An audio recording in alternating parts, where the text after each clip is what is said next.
Let's just stop and think about the sheer power we are handing over to the AI agents these days. I mean, we are not just talking about chatbots anymore. These things are running payroll, they are approving purchases, they are reading our emails, and in some cases, deploying entire cloud infrastructures. They are, in very real sense, becoming the new nervous system for a lot of companies. But with all that incredible power, you have to ask a really critical question. What happens when these lines of authority start to get blurry? When an agent that's designed for one simple little task can just quietly pick up the permissions of much more powerful one and nobody even notices. And this isn't some hypothetical sci-fi scenario. It's the very real, well-known vulnerability called identity and privilege abuse. It's actually so important that it's listed on OWASP, that is Open Web Application Security Project, as top 10 for new applications with number ASI-03. So what do we really mean when we talk about the privilege abuse? You should think of it as the ultimate shortcut for an attacker. Is their way of getting inside without ever having to break down the door. To put it simply, it's when an AI agent starts acting with someone else's authority. It begins to use permissions it was never ever supposed to have. Permissions it might have just inherited from another user or a previous task, often without anyone having a clue. Now, to be crystal clear, this is not about an agent just misusing one of its tools. This is about the agent misusing its fundamental access. It's not about how it uses the hammer, it's about how it got the master key to the entire building in the first place. And that's right there. That gets to an absolute heart of the problem. An attacker doesn't need to find some complex software bug or run a huge brute force attack. They just have to trick the system into lending them its authority.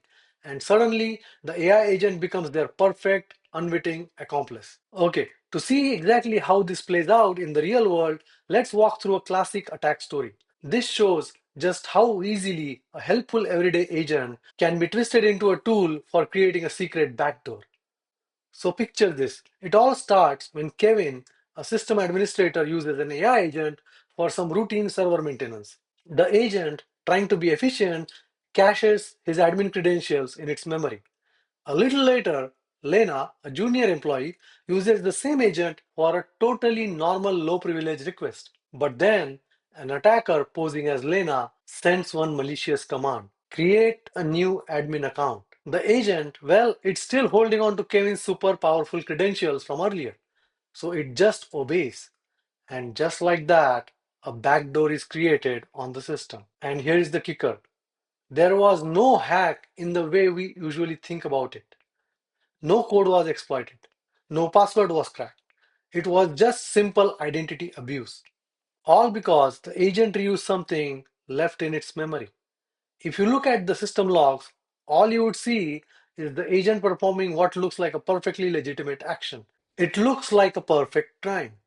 And that single story shows you how one little leak in the system can quickly spiral into a massive system wide breach. The way AI agents delegate tasks and trust each other, it creates all these new pathways for attackers to exploit. And the story I just told, that's just one flavor of this kind of attack. This vulnerability shows up in a lot of different forms. For example, there is the confused deputy attack, where a powerful agent gets tricked into doing something malicious by a less privileged one. Or you have privilege inheritance, where an agent might pass on all its permissions for a task that only needed a tiny fraction of them. Attackers are even creating fake agent personas, like an admin helper, just to build trust and get access. And the consequences of this are, well, they are exactly what you would fear. We are talking about unauthorized fund transfers, the theft of super sensitive HR or financial data, and the creation of these stealthy backdoors that let an attacker just hang out in the network.